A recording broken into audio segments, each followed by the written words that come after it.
Hey there, students and parents. This is going to be my weekly video that I call a look ahead.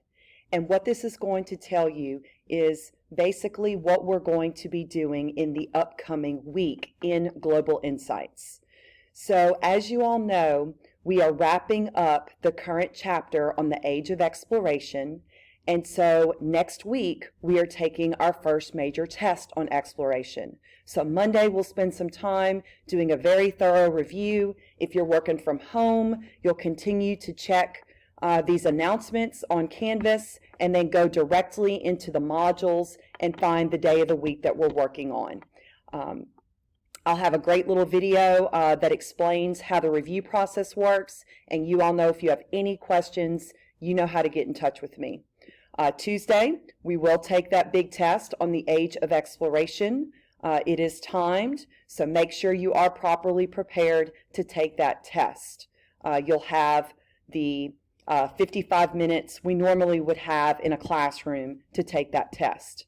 And then Wednesday through Friday, we'll be going over a new chapter called The Age of Absolutism. We'll actually start a little bit of it on Monday, but then we'll really dive deeper into it on Wednesday and continue on for the rest of the week.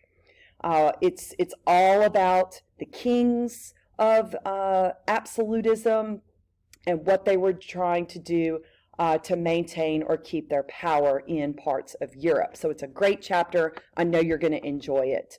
We'll also have a reading assignment dealing with one of the French kings, Louis XIV. That'll probably be by Thursday. And then Friday, we'll have our first quiz on the Age of Absolutism. And I'll be obviously sharing some information later in the week of what you could be studying to prepare for that.